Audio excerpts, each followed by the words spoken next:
My name is Emily. I am a 33-year-old housewife. It's been a year since we got married, but we still don't have any children. My husband, John, loves children, and from the beginning of our marriage, he was enthusiastic about having children as soon as possible. However, the storks never come. Losing patience, John suggested, maybe you should get checked out at the hospital once. So, I went to see an OB/GYN. After undergoing numerous tests, I was relieved when the doctor told me, there's nothing wrong with you. But then, out of the blue, John declared, I'm sorry. I want a divorce. Why? There's nothing wrong with my body. I really want kids soon. Staying with Emily, I can't stand the uncertainty of not knowing when that'll happen. I was speechless. We've only been married for a year, haven't we?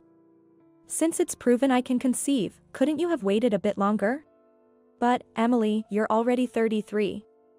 You'll be an old lady by the time we wait, or maybe you already are. I want to give my kids a young and beautiful mom. To give. What could that possibly mean? Was he thinking of his wife as some object? It pierced deep into my heart. But I loved John. I desperately tried to persuade him to reconsider divorce, but I couldn't change his mind, and we separated after just 1 year. I was so devastated that I couldn't think of anything else, but as time passed, I began to see John's true nature. He didn't love me as much as I thought. Perhaps he only saw me as a tool for having children. It turned into conviction 2 years later. I heard from my friend Samantha that John had ended up in a shotgun wedding with his new girlfriend. Samantha, a close friend since our school days, happened to work at the same company as John by coincidence. So, she was a mutual friend of John and me. Her straightforward personality made her popular among both men and women. John, relying on that, seemed to consult her about anything. John's current wife was involved with him even while you were married, it seems. What? Does that mean he was cheating? Yes, he blamed the inability to have children on Emily and was conveniently playing around with another woman. Samantha slammed her coffee cup down roughly and looked at me. Emily, you shouldn't be sad over such a guy. Find someone new. Encouraged by her, I finally managed to move on. And a year later, I too got remarried. After the divorce, I had been working part-time at a call center, where I met Michael, who was 2 years my senior, and we started dating. He proposed after we had been dating for 6 months. I'm so happy, but, still. Am I not good enough? It's not like that. I might have difficulty conceiving. What do you mean? After I explained in detail about my divorce from my ex-husband, Michael laughed it off, saying, Is that all? The doctor said there's nothing wrong with you, right? Besides, conception is something a couple should face together. You shouldn't think it's all your responsibility. Hearing that, tears spilled from my eyes. Even if, just if, we can't have children, then we'll just walk through life together, just the two of us. The warmth of Michael's embrace, saying that, is something I'll never forget for the rest of my life. I was truly happy in my remarriage. Michael was good at housework and took care of himself in every way. Living alone for so long did that, but thanks to that, I met Emily, so I'm grateful to God, he said with an embarrassed smile. He was also a great cook, treating me to authentic Italian cuisine. John wouldn't even take out the trash, and having thought all men were like that, everything about Michael was a surprise to me. I must have been truly fulfilled. Then, one day, 6 months into our marriage, I discovered I was pregnant. During a routine checkup at the OB/GYN, I was told, Congratulations. In disbelief, I returned home and shared the news with Michael, who had just come back from work. Seriously? Way to go, Emily. I was shocked when he suddenly grabbed me by the waist and lifted me up. Hey, cut it out, Michael. Sorry. We wouldn't want to startle the baby. He hurriedly put me down and gently stroked my belly. I'm so glad you're happy. Of course. It's our child, after all.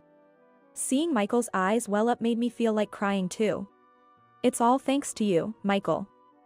Being with you, I've always felt so at peace. I think that's why I was able to get pregnant. Take care of yourself, okay? Don't push yourself too hard. Yes, I understand. The following 10 months were like a dream. with hardly any morning sickness, and once I entered the stable period, going shopping with Michael and picking out baby items was truly fun. Then, as the due date approached with just a week to go, my phone rang. It was from John.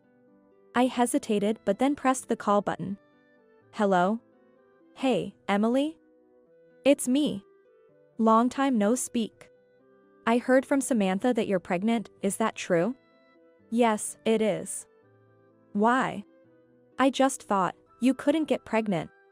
I was at a loss for words at his remark at such a time. Maybe I should have been a bit more patient, John said, making a tasteless joke. I didn't need your patience. By the way, how's your new wife doing? Eh? Oh, come on, what are you talking about? He dodged the question. Well, either way, it's none of my business anymore. Bye. I hung up with a sharp tone. Wondering about the purpose of the call, I told Michael about it when he got back from work. It's not like we divorced out of hatred, but it's upsetting to get a call out of the blue like that. Maybe he had a fight with his current wife? Wanted to vent? It didn't seem like that. He even made a rude comment about how he should have been a bit more patient. Maybe he wanted to celebrate your pregnancy? No way, Michael, you're too kind-hearted. Michael, chuckling, is truly a kind person. Being with such a kind Michael made me feel silly for being angry, so we switched the topic to the baby. It's a girl. The doctor told us at the last checkup. We discussed names for her again that day. Michael's eyes sparkled with joy. Can't wait to meet her. Very soon. Exactly a week later, our baby was born. We named her Amanda. Holding Amanda, Michael tearfully kept saying, thank you, to me over and over again. After being discharged, I started my days of struggling with childcare. Of course, Michael helps, but we both keep making mistakes since it's all new to us. If only we had grandparents to rely on at times like this. Can't help it. Our parents live far away. Maybe you should have gone back to your hometown. It's okay. No matter how tough it gets, I want to be here with you and Amanda. Even though there were many sleepless nights due to the baby's crying, just looking at Amanda's face was healing. 3 months passed, and by the time we started mixing formula with breastfeeding, we finally began to sleep more peacefully. One day, Samantha came over with a gift to celebrate the birth. Wow, so cute. Seeing Amanda asleep in the crib, Samantha exclaimed softly. Congratulations, Emily, truly. Thank you. I'm so glad you came. I wanted to come sooner, but sorry, okay? What are you talking about? I'm just happy you could make it, knowing how busy you are with work. We sat down facing each other with the cake and coffee Samantha brought as gifts. As we got excited talking about Amanda and brewed a second cup of coffee, Samantha said, you know. I was hesitant to bring this up, especially when you're at the peak of happiness, Emily, but will you listen? What is it? You're being so formal. Well, it's about John. You know he had a child with his current wife right away, right? So? He used to think the infertility issue was on your end. Of course, he would. But he changed his tune when he found out you were pregnant. Started wondering if the problem was with him after all. I was more puzzled by John's health than anything, thinking, why now? John has a child, doesn't he? What's the issue then? That idiot. He's been accusing his wife, saying, it's not my child. Whose seed did you take? Samantha was utterly dumbfounded. What? That's too much of a leap, even for him. I thought he was a real fool when he came to me with that. So, John was seriously troubled by this? Seems like it. Still, Samantha appeared to have consoled him. And guess what he said? Can't change a slut's ways. Can't trust anyone. Who's he to talk? It's astonishing how he can say such things without reflecting on himself. Both Samantha and I were beyond exasperated. His wife was furious. They had a huge fight, and she went back to her parents' house. As she should. He came whining to me, what should I do? But I yelled back, how should I know? Imagining John being scolded by Samantha made me laugh again. Anyway, that's the mess John's in. I'm worried he might say something unnecessary to you, Emily. It's fine. He's no longer related to me. Yes, but he's not in his right mind these days. Seeing Samantha genuinely concerned, I thought about how kind she truly is. I'll block John's number. Good idea. I'll tell him not to contact you too. Just then, we heard Amanda's cries as she woke up from her nap. I stood up and picked her up. Can I hold her too? Samantha reached out her arms.